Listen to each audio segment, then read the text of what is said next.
다들 구미호 아시죠? 이 여우들이 그냥 여우가 아니랍니다. 오늘은 이 여우 요괴들의 레전드 변신설을 풀어드릴게요. 기대하시라. 여우가 50살이 되면 평범한 여자로 변신할 수 있대요. 여기까진 뭐 그저 그런 서프라이즈죠. 진짜는 100살부터 시작됩니다. 그때부터 꽃다운 미녀로 변신 가능하죠. 아니면 영매사 혹은 여자를 꼬시는 남자로도 변신한대요. 이 여우들 천리박일도 다 꿰뚫어 본다니 정말 대단하죠. 심지어 마법으로 사람을 홀리고 기억까지 없애버린답니다. 이쯤 되면 거의 마법사 수준인데 이게 끝이 아니에요. 천년 묵은 여우는 글쎄 천상으로 올라가 신선이 된대요. 천상계로 가는 티켓이랄까요? 완전 로또 맞은 격이죠. 근데 이 구미호들 왜 신선이 되고 싶어 했을까요? 그냥 힘자랑일까요? 아니면 인간 세상에 질려서? 어떤 기록에는 이 천상 여우가 재앙을 가져왔다고도 해요. 아니 신선이 됐는데 왜 재앙을? 반전이 기가 막히죠. 아마도 천상계에서도 인사가 되고 싶었던 게 아닐까요? 혹은 더 큰 권력을 탐했거나 심심했던 걸지도요. 이게 바로 여우 요괴들의 찐 인생 스토리 아니겠어요? 인간처럼 신선처럼 영원히 살면서 스펙을 쌓아가는 거죠. 결국 천년 묵은 구미호도 인간적인 욕망에 충실했던 거네요. 여러분, 키츠네, 일본의 여우 요괴에 대해 알아볼까요? 키츠네는 일본 설화에서 변신 능력이 최고인 존재로 알려져 있죠. 하지만 가끔 변신에 실패하기도 해요. 아름다운 여인인 줄 알았는데 갑자기 여우 꼬리가 뿅. 어떤 이야기에선 한 남자가 여인에게 반했대요. 심지어 아이들까지 낳아 가족을 이뤘다고 하죠. 하지만 그에게는 항상 뭔가 이상하다는 걸 느꼈어요. 어느 날 걔가 그녀를 몰아붙였고 결국 본 모습을 드러냈죠. 남편이 이 모든 걸 목격했다니 정말 충격적이죠. 그녀는 내내 키츠네였던 거예요. 그런데 여기서 반전이 있어요. 그녀는 도망치지 않았어요. 남편에게 약속을 했죠. 그를 위해 매일 밤 찾아오겠다고 맹세했답니다. 요괴에게도 참 복잡한 관계네요. 그렇죠? 어떤 이야기에선 키츠네가 그저 외로웠을 뿐이래요. 속임수라도 인간과의 교감을 원했던 거죠.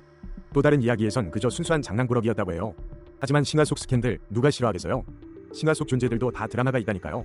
신들 중 가장 핫했던 디오니소스, 그의 탄생부터 드라마였죠. 사실 그는 제우스의 불륜으로 태어난 아들이었어요. 제우스는 또 이를 저질러 인간 세멜레와 사랑에 빠집니다.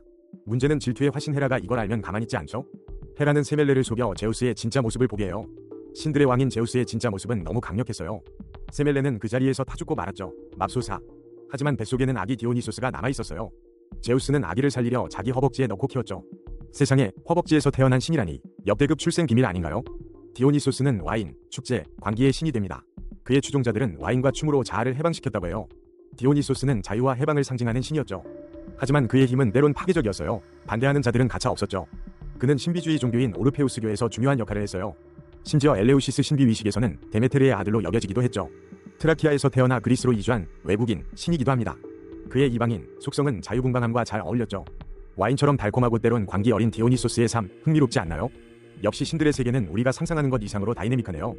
여러분, 토르의 망치, 멸리르의 엄청난 뒷이야기가 숨겨져 있다는 거 아세요?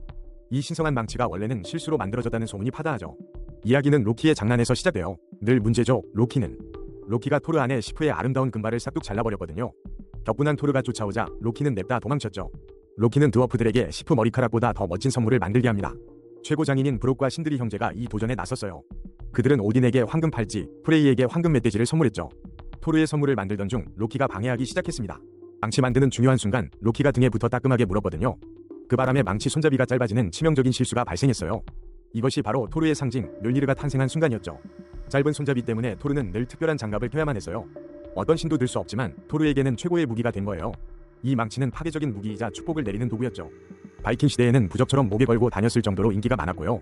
로키의 장난 덕분에 토르의 상징이 만들어진 아이러니. 이런 비하인드 스토리가 있다니 신들의 세계도 참 드라마틱하죠. 결국 로키의 장난이 영웅의 시그니처 아이템을 만들었다는 건데요. 역시 신들의 세계는 스캔들과 반전의 연속이네요. 여러분, 이집트 신화 속 스캔들 전문 기자가 누군지 아세요? 바로 지혜와 기록의 신 토트죠. 그의 역할은 상상 이상이었어요. 토트는 신들의 모든 비밀과 사건을 하나도 빠짐없이 기록했어요. 사랑과 배신, 질투와 복수. 신들의 막장 드라마를 낱낱이 파헤쳤죠. 하지만 진짜 반전은 그가 단순한 기록자가 아니었던 거예요. 토트는 신들 싸움의 중재자였어요. 누구 편도 안 드는 공정함. 오시리스 살해 사건 때도 토트가 결정적인 증거를 기록했죠. 세트와 호루스의 왕위 다툼, 그 혼돈 속에서도 질서를 유지했어요. 그는 문자와 지식의 신이니 모든 신들의 약점을 삐뚤어 봤을 거예요. 마법과 과학까지 관장하는 능력자였으니 뭐든 가능했겠죠. 그의 아내 마하트 여신은 진실과 정의의 상징, 완벽한 조합 아닌가요?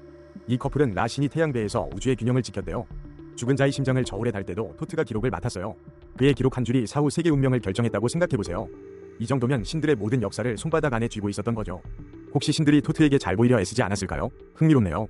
그의 신전은 파괴됐지만 기록은 영원히 남았겠죠. 결국 토트는 신들의 가십을 아는 고대 이집트 위키백과였네요. 신들도 인간처럼 비밀이 많았다는 증거. 너무 재미있지 않나요? 다음에 또 다른 신들의 막장 드라마 들고 올게요. 기대하세요. 오늘의 화제 평천대성 우마왕이죠. 그는 강력한 요괴일 뿐 아니라 사건 제조기예요. 독립적인 아내 나찰녀를 기억하시나요? 그리고 불꽃 같은 아들 홍해아까지 완벽한 가족이었죠. 그런데 우마왕은 이들을 버리고 떠나버려요. 파초동을 떠나 새로운 보금자리를 찾았죠.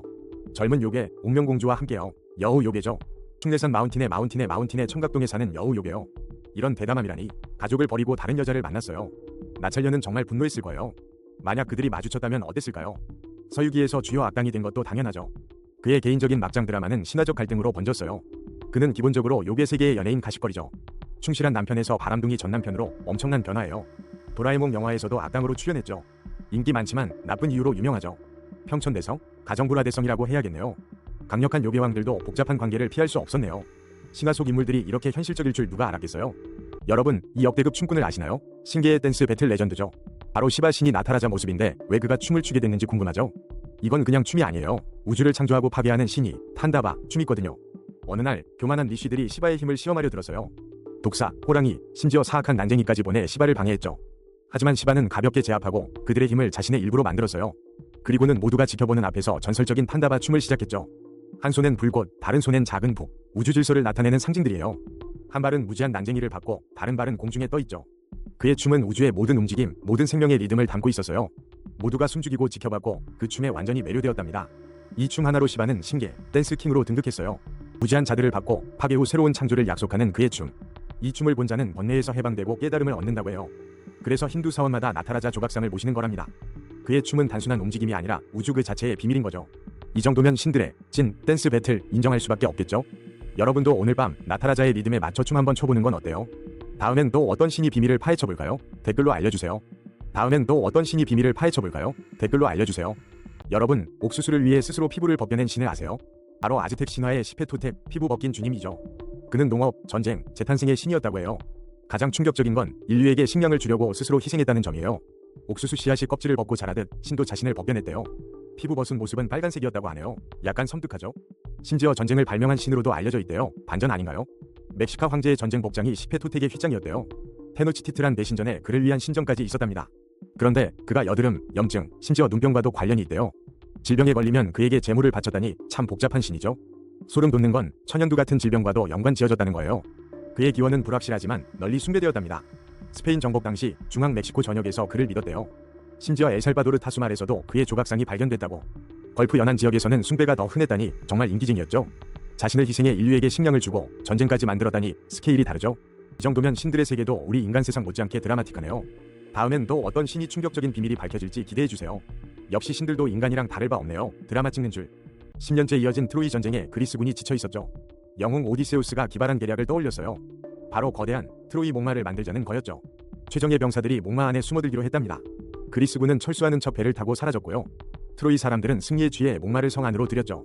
너무 순진했던 걸까요? 아무도 의심하지 않았어요. 밤이 되자 목마 속 병사들이 조용히 나와 성문을 열었어요. 돌아온 그리스군이 쳐들어와 트로이를 공격했죠. 결국 트로이는 그날 밤 완전히 파괴되고 말았답니다. 오디세우스의 기가 막힌 계략에 소름 돋지 않나요? 지금도 트로이 목마는 위험한 속임수를 뜻하는 말이 됐죠. 신들의 세계, 정말 인간 세상 드라마 같아요. 그렇죠? 이런 얘기 들으면 저도 모르게 흥분하게 된다니까요.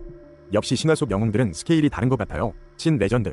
오디세우스, 이 정도면 사기꾼 영웅 인정해야겠죠? 트로이 사람들은 얼마나 황당했을까요? 생각만 해도 웃기네요. 믿었던 목마의 발등 찍힌 격이랄까요? 하하. 다음엔 또 어떤 신화 속 비밀을 파헤쳐볼까요? 오늘의 신화 가십은 여기까지. 다음 시간에 또 만나요. 안녕.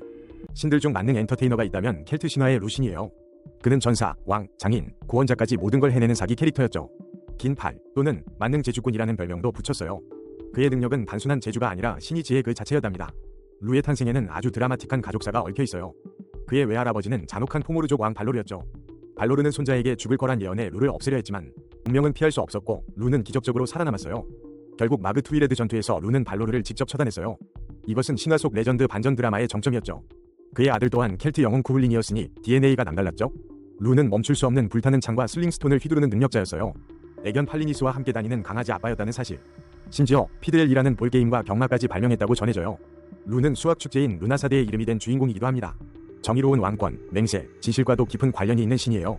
로마 신화의 머큐리와도 동일시될 정도로 능력치가 대단했죠. 웨일스 신화의 르류 라우기페스와도 닮은 점이 많다고 해요. 이렇게 완벽한 루에게도 유일한 약점이 있었을까요? 아니요, 그냥 완벽했던 것 같아요. 부럽죠?